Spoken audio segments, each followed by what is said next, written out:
Racism is alive today, more so than any time in the history of this country. We have a black president, and people had great hopes that that would demonstrate the lack of racism.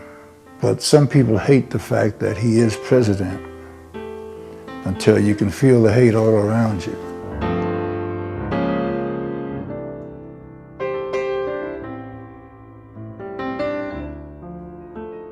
The years between 1957 and 1965, Jim Brown entered the National Football League only to become one of the greatest players of all time. Playing as a fullback for the Cleveland Browns, he received a Pro Bowl invite every year and was recognized as the NFL's most valuable player 4 times. Jim Brown was an instrumental player in the 1964 National Football Championship, resulting in a Browns victory. He retired early from football, only at the age of 30, the following year devoting more time to his acting career. Considered by most experts as the greatest fullback ever to play the game, Jimmy's harder to bring down than a wild steer. Jim Brown is bigger than life.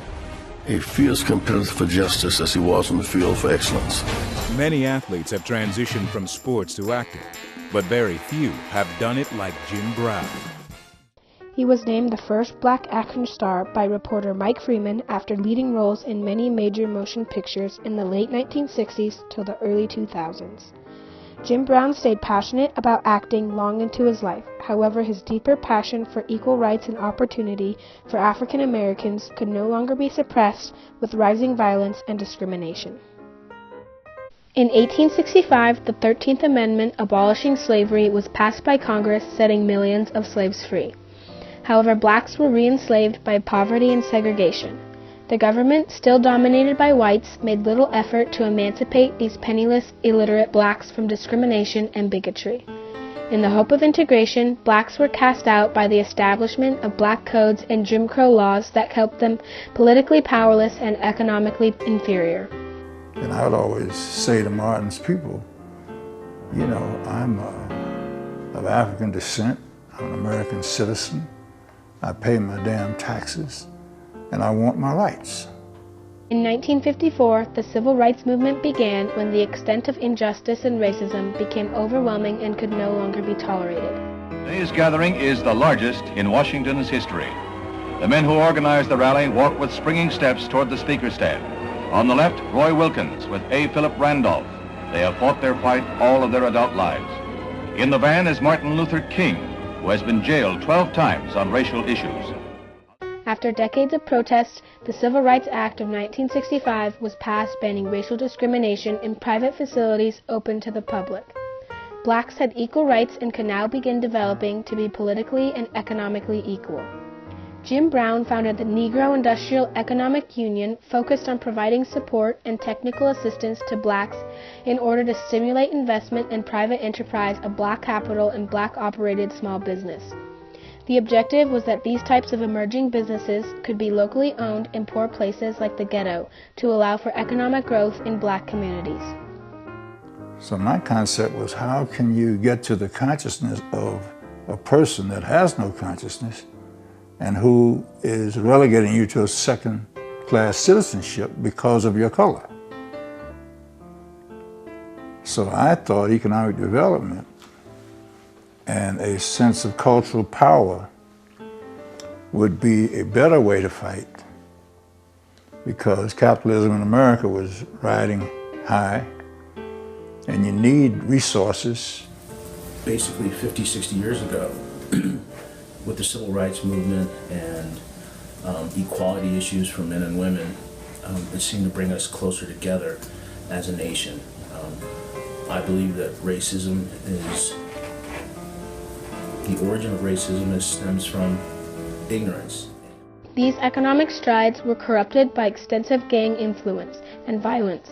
Jim Brown recognized there could be no economic growth until gang-stricken Los Angeles shifted out of this disposition. I've seen people run up to each other, shoot them over stupid stuff. I've seen people shank people over because they was tagging on walls. I've seen people get thrown out their car, punched out. I've seen a lot of stuff. This happened like a few weeks ago. What happened? They ran up to him, shot him 7 times in the back, shot his homie in the leg, and then shot him in the head. It's just a normal day. It's like everyday life, and I know that's sad, but after a while you just get used to it. In 1988, Jim Brown founded the Amer I Can program dedicated to direct assessment and development to individuals isolated in violent communities. The American Foundation for Social Change really was something I felt was needed because of gang violence, because of schools not standing up to what they should stand up to, kids being denied safety in their neighborhoods, and kids being denied the kind of education they should get. So the American Foundation for Social Change was formed to deal with the violence in the streets and the education in the schools.